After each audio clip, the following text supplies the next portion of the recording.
Look at your sister. Learn from her, my mother declared in the silence of lunch. I lifted my head and met her eyes across the table, feeling something inside me finally crack open.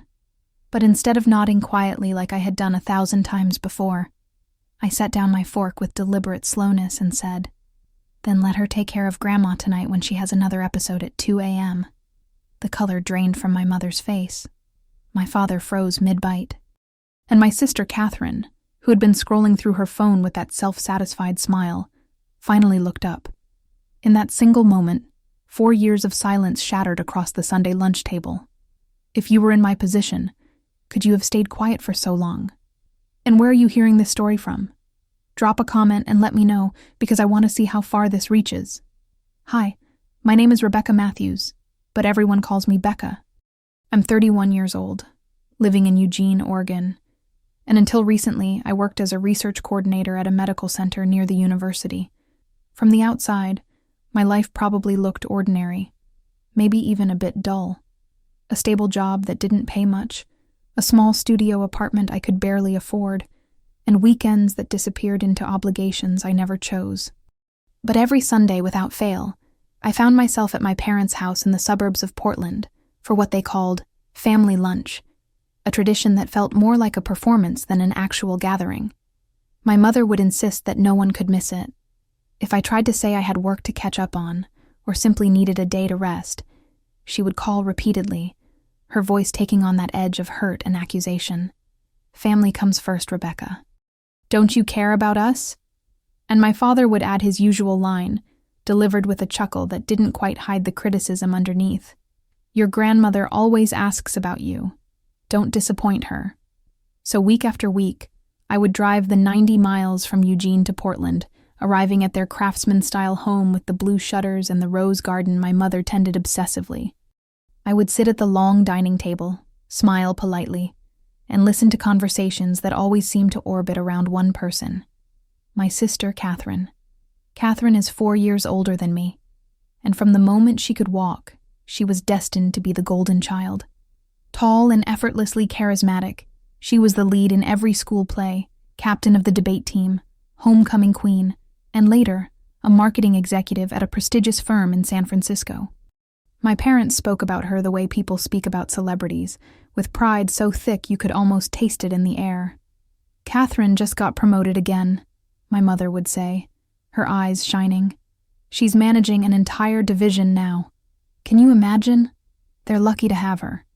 My father would nod vigorously, adding, "She's always had that drive. Ever since she was little, we knew she'd go far. That's what real ambition looks like." And I would sit there, pushing roasted vegetables around my plate, swallowing both my food and my resentment. I wanted to say, "What about me? What about everything I've done?" But the words never came, because in my family, I had always been the other daughter, the quiet one, the one who didn't quite shine bright enough to warrant their attention. It started when we were children. At family gatherings, Catherine would dance and sing for the relatives, who would applaud and shower her with compliments. "She's going to be a star," they'd say. Meanwhile, I would sit in the corner with a book, content in my own world, only to hear my aunt whisper to my mother, "Rebecca is such a sweet girl, but she's so reserved, isn't she?" That label stuck. Reserved, as if my introversion were a flaw, rather than just a different way of being. I excelled in school, particularly in science and research, consistently earning top grades, and even winning a regional science fair in high school. But when I came home bursting with excitement about my award, my parents were preoccupied with Catherine's acceptance into a prestigious university. "That's wonderful, Becca," my mother said absently, barely glancing at my certificate. "Now go help set the table. We're celebrating your sister's achievement tonight." I learned early on that my accomplishments would always be footnotes in the story of Catherine's success. By the time I graduated from college with a degree in biomedical sciences, I had stopped expecting recognition. I found a job at a research facility, moved into a tiny apartment, and tried to build a life that felt meaningful, even if it was invisible to my family. But then, 4 years ago, everything changed. It was a cold February evening when my mother called, her voice trembling in a way I had never heard before. "Becca, it's your grandmother. She's had a stroke."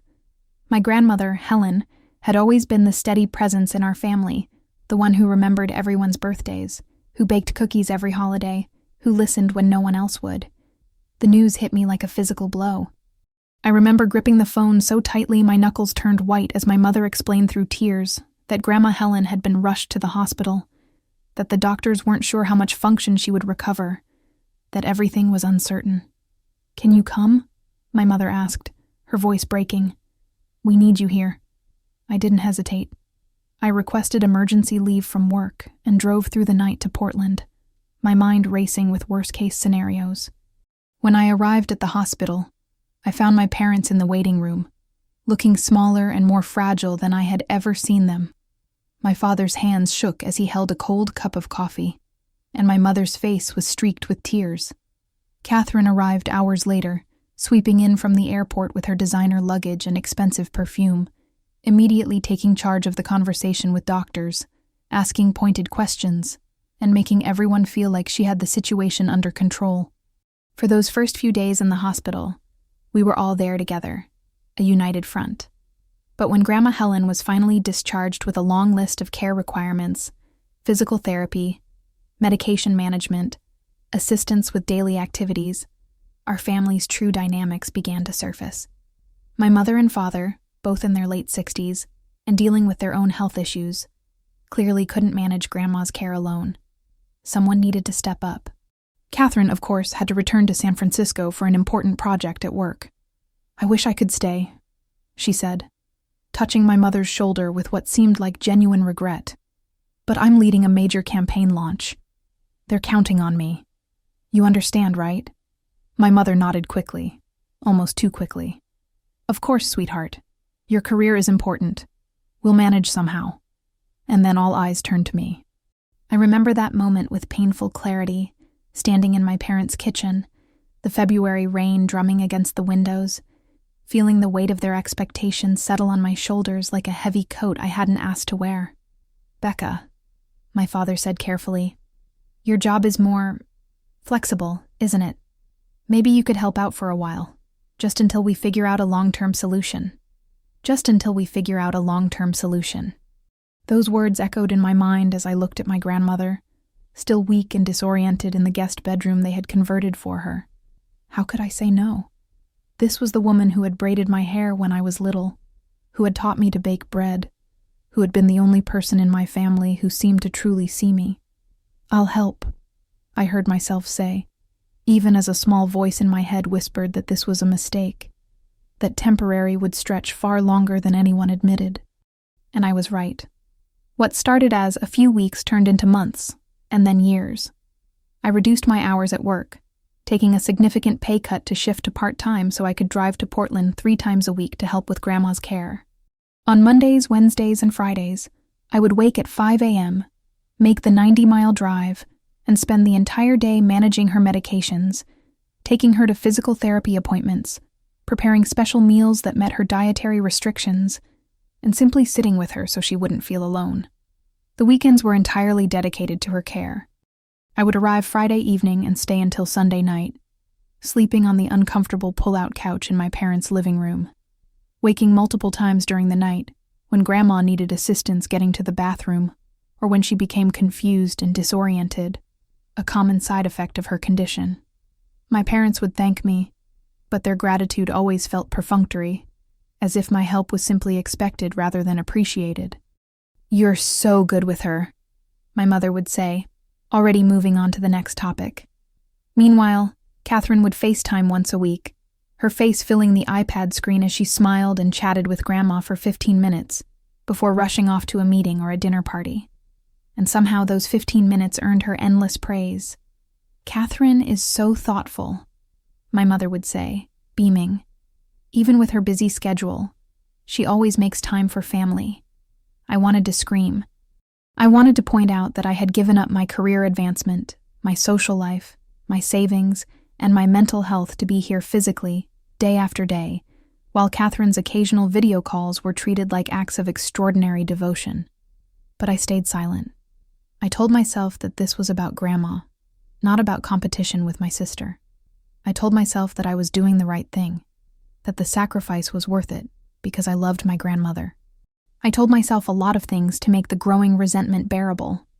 The financial burden became crushing. With my reduced hours, my income dropped by more than half. I had to move out of my already modest apartment and into an even smaller studio closer to the highway to save on rent. I stopped going out with friends, stopped buying anything that wasn't absolutely necessary, and watched my carefully built savings account dwindle month by month. I had been saving for years to buy a small house, something with a yard and enough space to finally feel like a real home. But as the money flowed out for gas, for supplemental medical supplies that insurance wouldn't cover, for groceries to keep my parents' household stocked so they could focus on Grandma, that dream slipped further and further away. I kept a detailed record of everything I spent, not because I intended to ask for reimbursement, but because some part of me needed proof that this was real, that I wasn't imagining the sacrifice. Every receipt for medication, every gas station charge, every physical therapy copay went into a folder in my desk drawer. Over 4 years, the total climbed past $65,000. Money that should have been the down payment on my house. Money that represented countless hours of work and careful saving. And through it all, Catherine remained the star. She would visit maybe once every few months, staying for a weekend, and those visits became major events. My mother would deep clean the house, prepare Catherine's favorite foods, and treat her arrival like a royal visitation. Catherine would spend Saturday afternoon with Grandma, taking cheerful photos that she would post on social media with captions like, "Family is everything," and "Blessed to spend time with this amazing woman."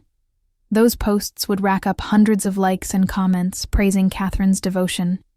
I would see them on my phone while sitting in yet another physical therapy waiting room, and I would feel something dark and bitter twist in my chest. No one saw the reality. No one saw me helping Grandma shower when she was too weak to stand on her own, preserving her dignity while my back ached from supporting her weight. No one saw me researching new treatment options at midnight, desperate to find something that might improve her quality of life. No one saw me crying in my car in the hospital parking lot after a particularly difficult day when Grandma didn't recognize me and became frightened and combative. No one saw me because I had become invisible, the devoted granddaughter whose sacrifice was so constant it became wallpaper, unremarkable and easy to overlook. The comparisons grew worse over time. At every family lunch, my mother would find new ways to hold Catherine up as the ideal I should aspire to. "Catherine got another promotion," she would announce. "She's making such a difference at her company. You should see the way people respect her." Or, "Catherine is so put together. You should ask her for style advice, Becca. It might help with your career." I would sit there, wearing clothes I had owned for years because I couldn't afford new ones, my hair in a simple ponytail because I didn't have time for anything elaborate, and I would feel myself shrinking smaller and smaller. The worst part was that Catherine seemed oblivious to the dynamic she benefited from. Or maybe she wasn't oblivious. Maybe she simply didn't care. She would smile at me across the table, that confident smile of someone who had never doubted their place in the world, and say things like, "Becca, you should really think about advancing your career. Don't let yourself get stuck in a rut." The irony was suffocating. I was stuck in a rut because I had sacrificed my career to care for our grandmother, while Catherine climbed the corporate ladder unencumbered. But pointing that out felt petty, felt small, so I swallowed my words along with my resentment and forced a smile. "I'm fine where I am," I would say, and my mother would sigh dramatically. "That's exactly the problem, Rebecca. You're too comfortable with mediocrity. Look at your sister. Learn from her ambition." Those words, "Look at your sister, learn from her," became a refrain I heard so often they started to feel like my name. Look at your sister who has time to build a career because she's not here at 2 a.m. when Grandma wakes up screaming in confusion. Look at your sister who can afford designer clothes because she's not spending thousands on medical expenses. Look at your sister who everyone adores because she hasn't sacrificed everything to the point of exhaustion and invisibility. But I kept going. I kept showing up, kept caring, kept sacrificing, because stopping felt impossible. Grandma needed me. My parents needed me. And some small, desperate part of me still hoped that eventually they would see what I was doing, that recognition would come if I just worked hard enough, gave enough, proved myself enough. Then came the Sunday lunch that changed everything. It was a bright May afternoon, the kind of day that makes Oregon feel like the most beautiful place on earth. I had driven up from Eugene that morning, already exhausted from another sleepless night on my parents' couch. Grandma had experienced episodes throughout the night, waking disoriented and upset, and I had spent hours calming her down, helping her, and finally getting her settled again around dawn. I arrived at lunch with dark circles under my eyes, wearing the same jeans and sweater I seemed to wear every weekend, because I had long since stopped caring about my appearance. What was the point when no one noticed anyway? The meal started normally enough. My mother had prepared roast chicken with potatoes and green beans, and we all gathered around the familiar table. Catherine was visiting from San Francisco, looking radiant in a cream-colored cashmere sweater and perfectly applied makeup. She was in the middle of describing her latest work triumph, how she had landed a major client and impressed the senior partners, when my mother interrupted with shining eyes. "We're so proud of you, Catherine," she said, reaching across the table to squeeze my sister's hand. "You've accomplished so much. You're everything we hoped you would be." My father nodded enthusiastically. "That's real success. That's what it looks like when you commit to something and refuse to settle for less." I pushed food around my plate, the familiar ache of invisibility settling in my chest. Then my mother turned to me, and I saw the comparison coming before she even opened her mouth. "Rebecca," she said, her tone shifting to something that sounded like concern, but felt like criticism. "You really need to think about your future. You're not getting any younger, and you're still in that same position at work, still in that tiny apartment. Don't you want more for yourself?" I felt my jaw tighten, but I said nothing, hoping the moment would pass. It didn't. My mother leaned forward, her expression earnest. "Look at your sister. Learn from her. Catherine has built such a wonderful life because she's focused and driven. You could do the same if you just applied yourself more instead of—" She trailed off, waving her hand vaguely as if my entire life could be dismissed with a gesture. That was the moment. 4 years of silence, of swallowed words, of invisible sacrifice. All of it rose up in my throat like a wave I could no longer hold back. I lifted my head slowly and met my mother's eyes across the table. The chatter around us seemed to fade, and for the first time in my life, I felt completely, utterly calm in my fury. "Then let her take care of Grandma tonight when she has another episode at 2 a.m., I said, my voice steady and clear. The silence that followed was absolute. Catherine's fork clattered against her plate. My father's mouth hung open mid-chew. My mother blinked rapidly, as if she hadn't heard me correctly. What are you talking about?" she stammered. I set down my own fork with deliberate care, folded my hands on the table, and looked at each of them in turn. My heart was pounding, but my voice remained eerily calm. "I'm talking about the fact that for the past 4 years, I have been the one caring for Grandma. Not occasionally, not for weekend visits, but every single week, 3 days during the week, and every single weekend. I'm the one who gave up full-time work and took a massive pay cut so I could be here. I'm the one who drives 180 miles round trip multiple times a week. I'm the one who wakes up at 2 a.m. when she's confused and frightened. I'm the one who has spent over $65,000 of my own savings to cover her care expenses that you couldn't or wouldn't pay for." The numbers hung in the air like an accusation. My parents stared at me, their faces draining of color. Catherine had gone very still, her eyes wide. My mother found her voice first, though it came out as barely more than a whisper. We never asked you to spend your own money." The words hit me like a slap, and I let out a laugh that sounded harsh even to my own ears. "No. You just asked me to be here, to help out, to take care of her. Did you think physical therapy, co-pays and medications and special medical equipment and adaptive clothing all appeared magically? Did you think my gas tank filled itself 3 times a week for 4 years?" My father cleared his throat, trying to regain some authority. "Now, Becca, we appreciate what you've done. But there's no need to be dramatic about this at the dinner table. Dramatic? I repeated, and I could feel the last threads of my composure starting to fray. You just told me to look at my sister and learn from her. You praised her success while ignoring the fact that I sacrificed my career, my savings, and my entire life to care for your mother. Your mother, not just mine. And you call me dramatic for finally pointing that out? My mother's eyes filled with tears, but for the first time, I couldn't bring myself to care. We thought you were happy to help, she said weakly. You never complained. Because I loved Grandma, I said, my voice breaking slightly. Because I thought it was the right thing to do. Because I kept hoping that eventually you would see what I was giving up, that you would acknowledge it, that I would matter to you as much as Catherine does. I turned to my sister, who had been silent throughout this entire exchange, her perfectly made-up face frozen in an expression of shock. When was the last time you were here at 2 a.m.? I asked her directly. When was the last time you helped Grandma to the bathroom or managed her medications or sat with her through a panic attack? When was the last time you sacrificed anything for this family? Catherine opened her mouth, closed it, and then looked away, unable or unwilling to answer. The silence stretched out, heavy and suffocating. My mother dabbed at her eyes with a napkin. We didn't realize, she whispered.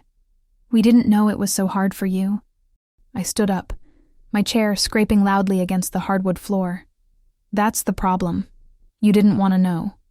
It was easier to let me handle everything quietly while you praised Catherine for her 15-minute FaceTime calls. I grabbed my purse from the back of my chair, my hands surprisingly steady despite the earthquake happening inside me. I'm done, I said simply. I've given 4 years. I've given over $65,000. I've given everything I had, and it's never been enough to earn even a fraction of the recognition you give Catherine for doing nothing.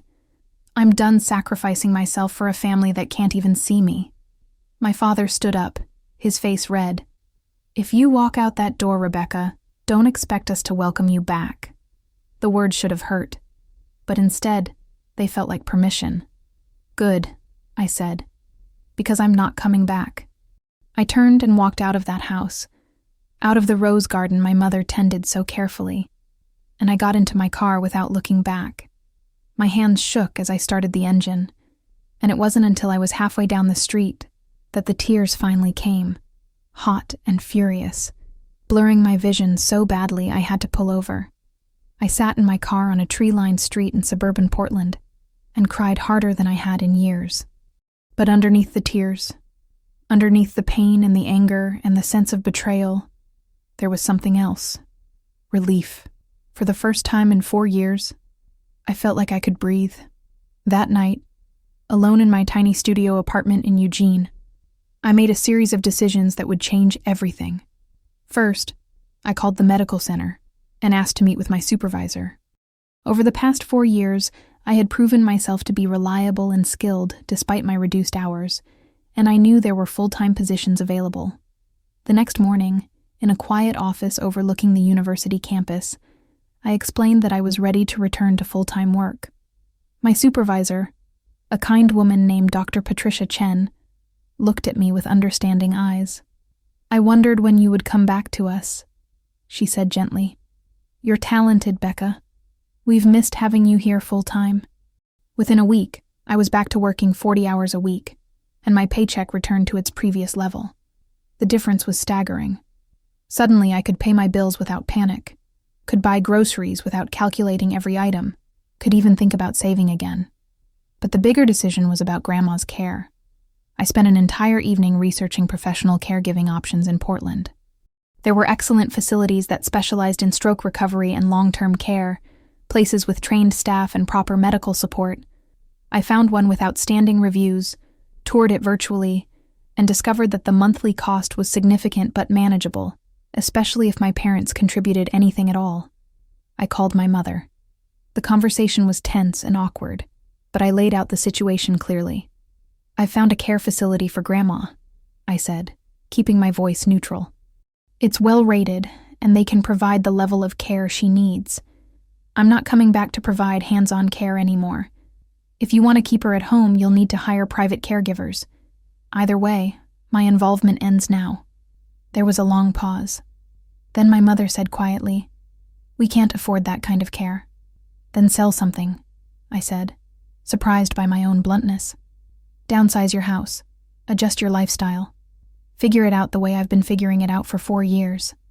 We eventually compromised.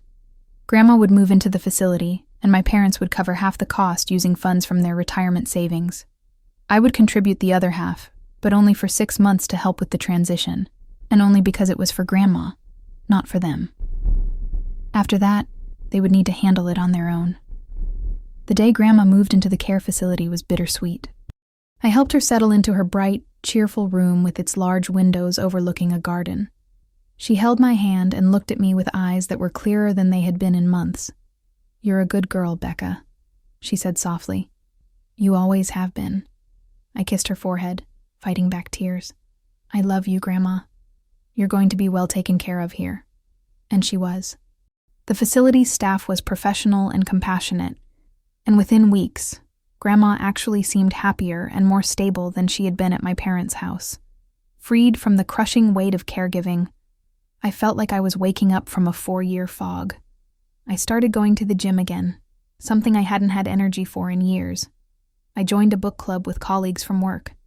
I went on hikes in the beautiful Oregon wilderness, trails I had driven past countless times, but never had the time or energy to explore. I even went on a few dates, awkward at first after so long, but gradually more comfortable. For the first time since my mid-20s, I felt like I was living my own life, rather than existing as an extension of my family's needs. My savings account, which had been nearly depleted, slowly began to rebuild. I set up an automatic transfer every month, putting away money toward my dream of owning a home. It felt impossibly far away after losing so much, but at least I was moving in the right direction again. My relationship with my parents remained strained. We exchanged occasional texts, brief and formal. They never apologized for the years of overlooking my sacrifice, and I didn't ask them to. The wound was too deep for simple words to heal. Catherine reached out once, sending a long text message about how she never realized how much I had been doing, and that she wished I had said something sooner. I didn't respond. Her ignorance, willful or otherwise, was no longer my problem to solve. 6 months passed, then 9, then a year. I was promoted to senior research coordinator, a position that came with a significant raise and actual respect from my colleagues. Dr. Chen became a mentor, helping me publish my first research paper and encouraging me to consider pursuing a graduate degree. "You have real talent," she told me one afternoon. "Don't let it go to waste." I applied to several master's programs and was accepted into a prestigious one at Oregon State University with a partial scholarship. For the first time in years, I felt proud of myself, truly proud, not because someone else told me to be, but because I could see my own growth and potential. Then, one Friday evening as I was leaving work, I got a call from my cousin Jennifer, one of the few family members I still spoke to regularly. "Becca," she said, her voice tight with something I couldn't identify. "I thought you should know. Your parents are planning something. They're calling it a family gratitude celebration." I felt my stomach drop. What's that supposed to mean? Jennifer hesitated. "They're having a big dinner party next month. They're inviting the whole family, all the aunts and uncles and cousins. And they're dedicating it to Catherine. They want to thank her publicly for her unwavering commitment to family and her selfless support during difficult times." I stood frozen in the parking lot, my phone pressed to my ear, unable to process what I was hearing. "They're thanking Catherine? For what exactly?" "For being there for Grandma, apparently," Jennifer said, and I could hear the disgust in her voice. "Becca, I know what you did. I know you're the one who actually took care of her. This is wrong." My hands started shaking, not with sadness this time, but with pure, crystalline anger. After everything, after the years of sacrifice, after the money and the sleepless nights and the abandoned dreams, they were going to celebrate Catherine. They were going to rewrite history and pretend that her occasional visits and social media posts constituted unwavering commitment. "When is this dinner?" I asked. my voice sounding strange even to myself. The last Saturday of next month. Are you going to go? I thought about it for a long moment, standing there in the parking lot as the Oregon sun set behind the mountains. Yes, I said finally. I think I am. The next few weeks were a blur of preparation. I wasn't exactly sure what I was preparing for, but I knew I couldn't let this revisionist history stand unchallenged. I went to my studio apartment and pulled out the folder I had kept all these years, the one filled with receipts and records. Gas station charges from hundreds of trips to Portland, co-pays from physical therapy sessions, receipts for medications and medical supplies, invoices for adaptive equipment. I had saved everything, not because I planned to use it, but because some part of me needed proof that what I had lived through was real. I organized it all chronologically, creating a detailed spreadsheet that tracked every expense over 4 years. I noted the dates, the amounts, the purposes. I calculated mileage, over 18,000 miles driven. I documented the hours, roughly 25 hours per week for 200 weeks, over 5,000 hours of hands-on care. I created graphs showing the financial burden over time and the correlation between my reduced work hours and my depleted savings. When I was finished, I had a comprehensive document that told the story my family wanted to ignore.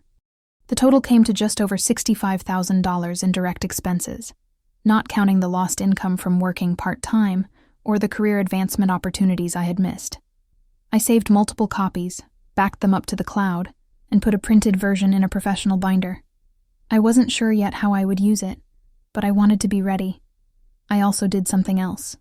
I reached out to several family members I trusted, my cousin Jennifer, my Aunt Maria, who had always been kind to me, and my Uncle Robert, who was known for his blunt honesty.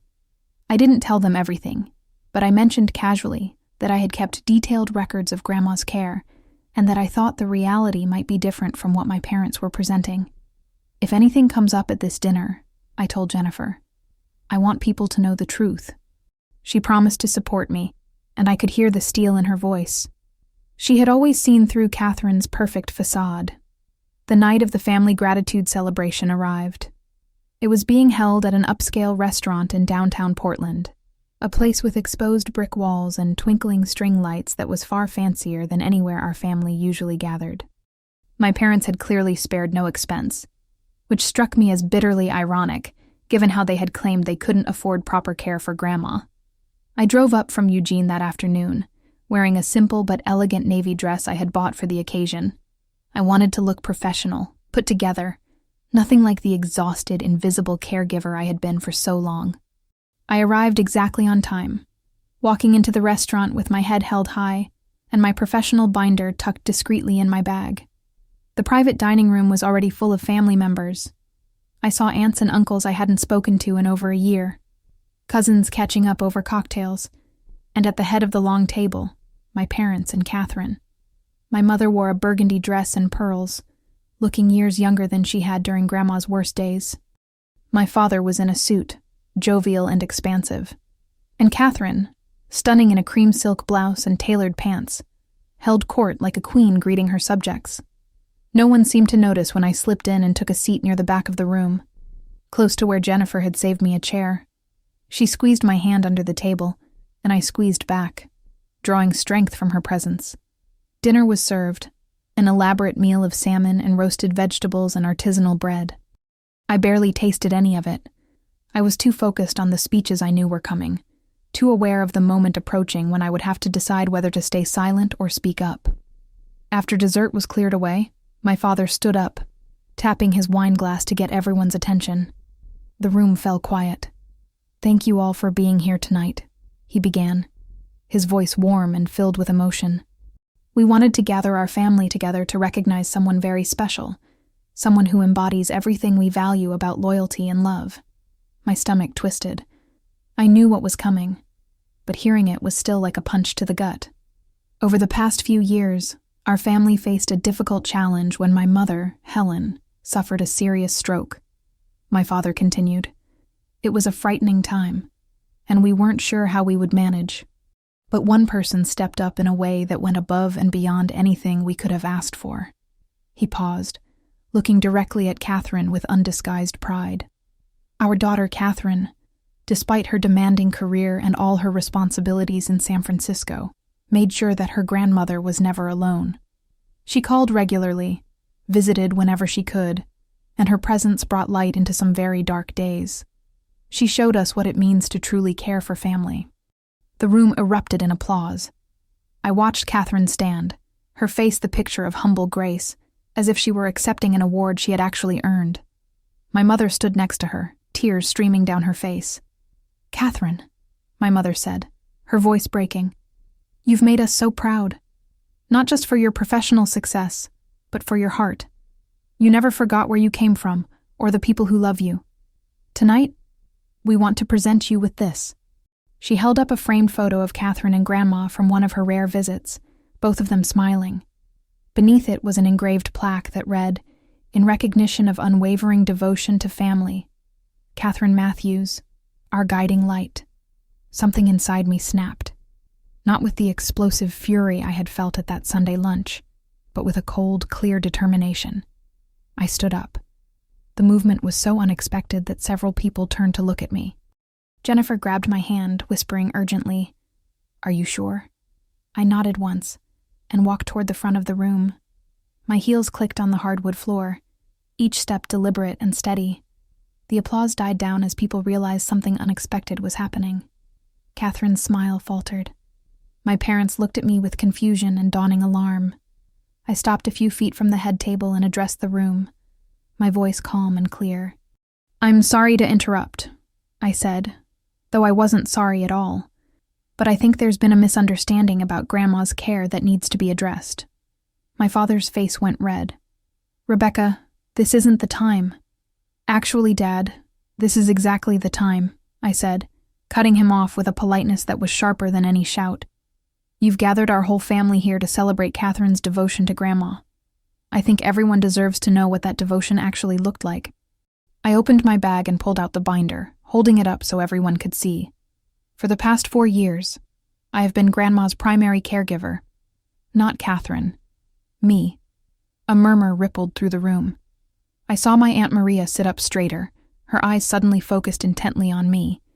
I reduced my work hours to part-time and drove from Eugene to Portland 3 times a week, every week, for 4 years. That's over 18,000 miles and more than 5,000 hours of hands-on care. I managed her medications, took her to physical therapy, helped her with daily activities, and stayed awake with her during nighttime episodes when she was confused and frightened. I opened the binder to the first page, which showed a graph of my expenses over time. I also spent $65,347 of my own savings to cover her care expenses. That includes copays, medications, medical equipment, adaptive clothing, and countless other costs that insurance didn't cover. The room had gone completely silent. I could see shock on the faces around me, and growing anger on some. My Uncle Robert was staring at my parents with open disgust. "Catherine," I said, turning to face my sister directly, "visited maybe once every 2 or 3 months. She would stay for a weekend, take some photos for social media, and leave. Her total time spent with Grandma over 4 years was probably less than 100 hours.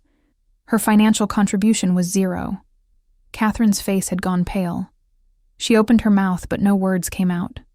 My mother found her voice, though it shook badly. "We never asked you to spend your own money, Rebecca. You chose to do that." I laughed, a sound with no humor in it. "You're right, Mom. You didn't ask. You just created a situation where someone had to step up. And when I did, you ignored it. And then, when I finally couldn't take being invisible anymore, and I stopped, you hired professional care and moved on without ever acknowledging what I had sacrificed." I held up the binder higher. "This is all documented. Every receipt, every mileage log, every expense. It's all here. And I have copies, many copies, just in case anyone wants to verify the truth." My Aunt Maria stood up from her seat. "I'd like to see that," she said firmly, walking toward me. I handed her the binder, and she began flipping through it, her expression growing darker with each page. "My God," she murmured. This is years of receipts, medical bills, all in Rebecca's name. She looked up at my parents, her voice hard. "Did you know about any of this?" My father stammered. We knew she helped, but..." "Helped?" My Uncle Robert interrupted, standing as well. "This isn't helping. This is carrying the entire burden. And you're standing here giving credit to Catherine?" He looked at my sister with something close to contempt. "What did you actually do, Catherine? Besides take pictures for Instagram?" Catherine's eyes filled with tears, but for the first time I felt no sympathy for her. She had accepted all the praise, had allowed this false narrative to be built, and had never once spoken up to give me credit.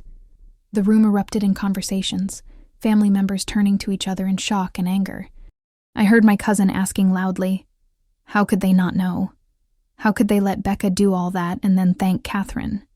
I turned back to my parents, who were standing frozen at the head of the table, their celebration collapsing around them. "You asked me once to look at Catherine and learn from her," I said quietly.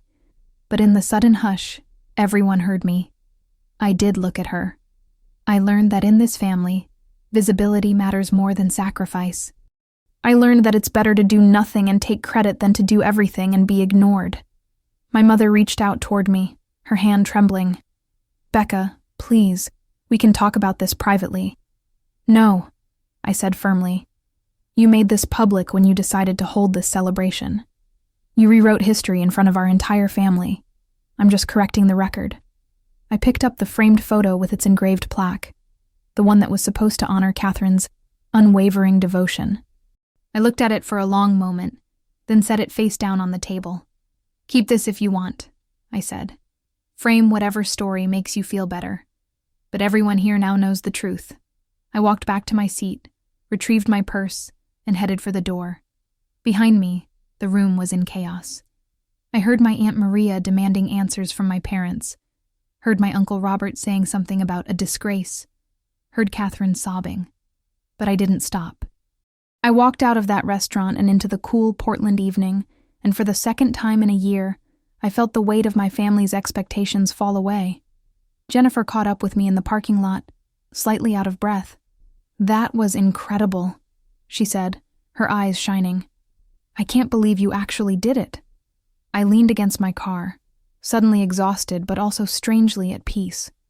I had to. I couldn't let them erase me. "They won't be able to now," Jennifer said with satisfaction. "Half the family is probably calling each other right now, spreading the real story. By tomorrow, everyone will know the truth." She hugged me tightly. "I'm proud of you, Becca. You stood up for yourself." I drove back to Eugene that night, the highway stretching dark and empty before me. But this time, the darkness didn't feel oppressive. It felt like possibility. 3 days after the disastrous family gratitude celebration, my mother called. I almost didn't answer, but curiosity got the better of me. Her voice was small and strained when I picked up. "Becca, we need to talk." "I think I've said everything I needed to say," I replied, keeping my voice neutral. "Please," she said, and I heard something I'd never heard before in my mother's voice. Genuine humility. "Can your father and I come see you? We want to make this right." I hesitated, then gave them my address in Eugene. I wasn't sure what making this right could possibly look like, but some part of me wanted to hear what they had to say. They arrived on Saturday morning, looking older and smaller than I remembered. My father's shoulders were slumped, and my mother's eyes were red from crying. We sat in my small living room, an awkward silence filling the space between us. Finally, my father spoke. "We had no idea," he said, his voice rough. "We knew you were helping with your grandmother, but we didn't understand the extent of it. We didn't understand what you were giving up. That's because you never asked," I said simply. "You never wanted to know. It was easier to let me handle everything quietly while you celebrated Catherine." My mother twisted her hands in her lap. "You're right. We failed you. We took advantage of your love for your grandmother and your sense of responsibility. And then we made it worse by not seeing you. Really seeing you." She looked up at me, tears spilling down her cheeks. "I don't know how to make up for 4 years of being blind, but I want to try. Tell me what you need." I thought about it for a long moment. Part of me wanted to stay angry, to hold on to the hurt as proof of what I had endured. But another part of me, a part that was tired of carrying the weight of resentment, wanted something different. "I need you to acknowledge what actually happened," I said. "Not just to me, but to the whole family. I need you to tell the truth about who took care of Grandma and what it cost me." My father nodded slowly. "We can do that. We will do that. And I need you to understand that I'm not going to be the family's solution anymore," I continued. "I'm not the person you call when there's a problem that needs someone to sacrifice themselves quietly. I have my own life, my own goals, and I'm going to prioritize them." "We understand," my mother said quietly. "You should prioritize yourself. You should have been doing that all along." They stayed for another hour, and we talked more honestly than we had in years, maybe ever. They admitted that they had always favored Catherine, that they had bought into the idea that success and visibility mattered more than quiet dedication. They apologized, truly apologized, for the years of comparisons and the celebration that had tried to erase my contribution.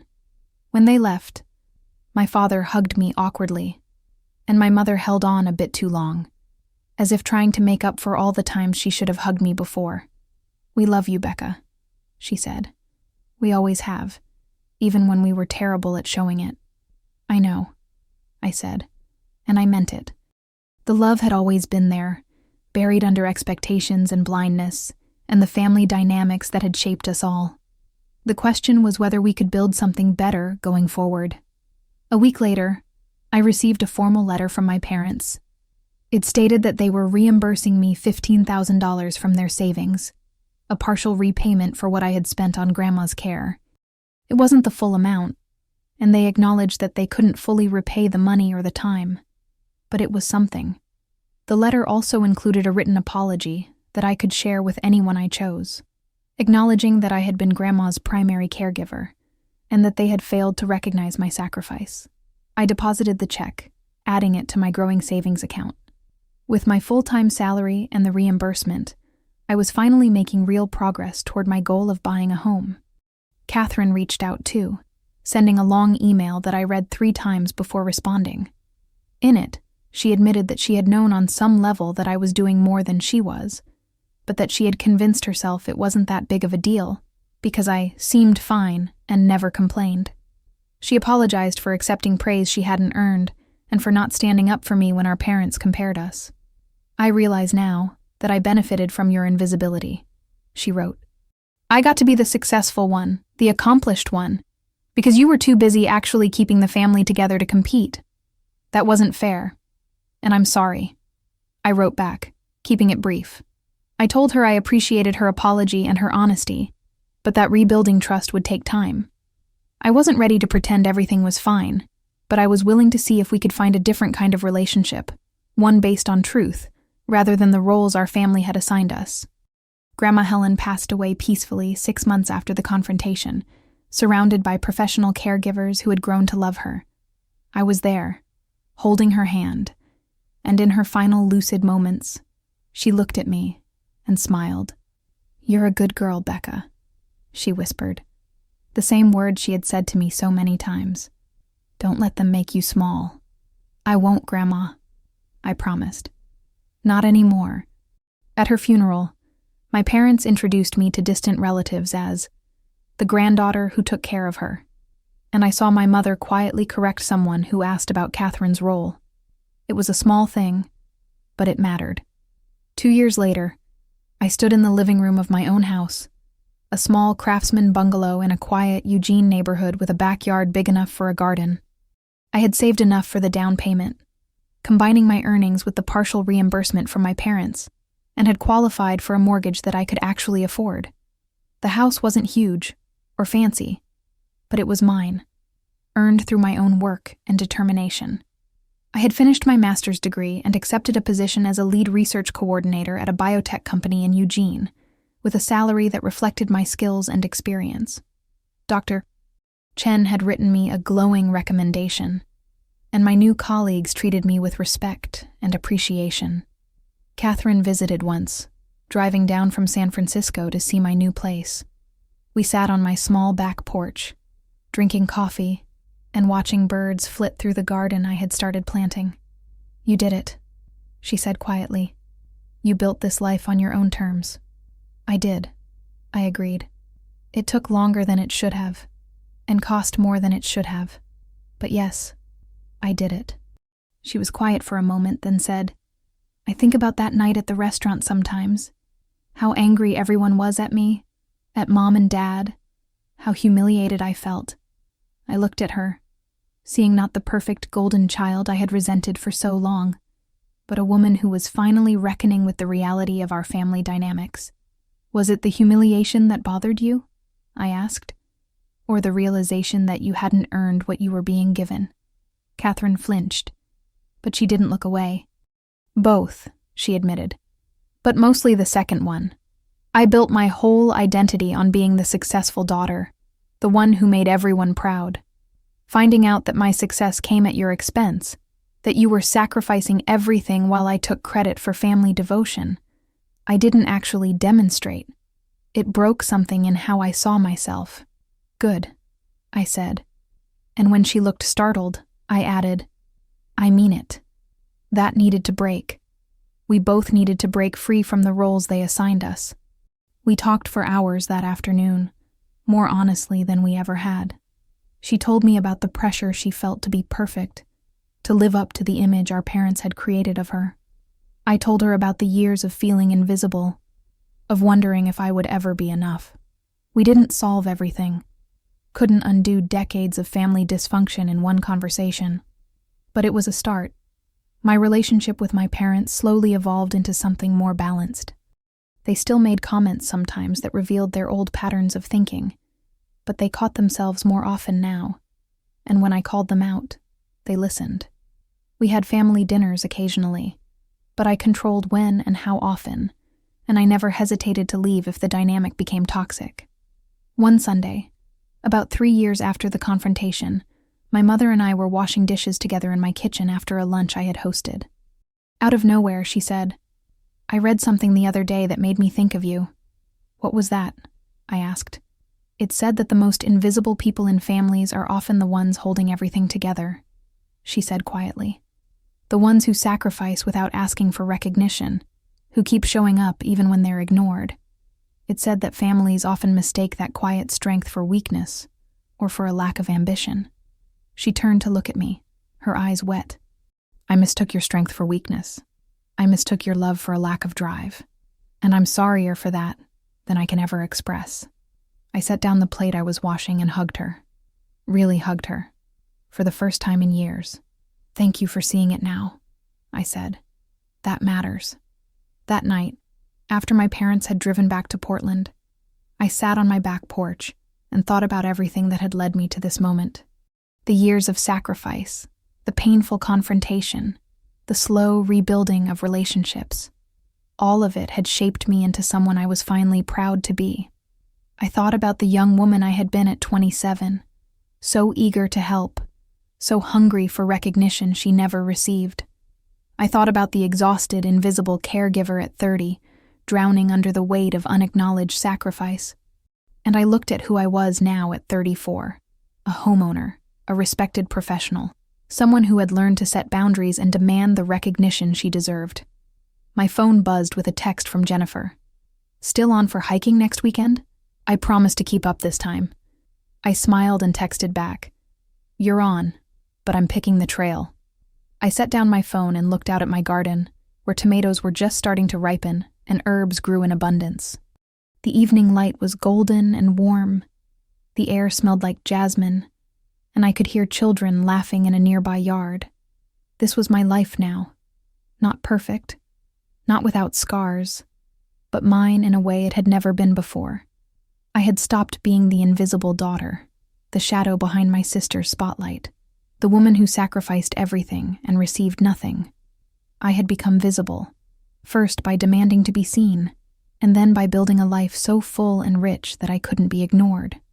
And if someone asked me now what I had learned from all those years of being compared to my sister, of being told to look at her and learn, I would say this: I learned that my value was never in being like her. It was in being fully, unapologetically myself. I learned that sacrifice without recognition is not noble. It's a recipe for resentment and erasure. I learned that speaking up, even when your voice shakes, even when it costs you relationships, is sometimes the only way to save yourself. I learned that the people who truly love you will eventually choose to see you, and the ones who won't aren't worth dimming yourself for. I learned that it's never too late to rewrite your story, to step out of the shadows, and to claim the life you deserve. And most importantly, I learned that I didn't need to be half of anyone else. I just needed to be whole myself. The Portland skyline glowed in the distance, visible from my back porch on clear evenings like this one. Somewhere in that city, my family was going about their lives, forever changed by the truth I had forced them to confront. But here, in my small house in Eugene, surrounded by the things I had chosen and earned, I was at peace. I raised my coffee cup in a silent toast to the woman I used to be, the one who had endured so much. She had earned this moment of peace, this life of dignity and self-respect, and I promised myself, that I would never let anyone make me invisible again. The evening deepened into night, stars appearing one by one in the Oregon sky, and I sat there on my porch, in my home, in my life, finally fully seen, finally fully myself. This was my story, not the one my family tried to write for me, but the one I claimed for myself. And it was enough. It was more than enough. It was everything.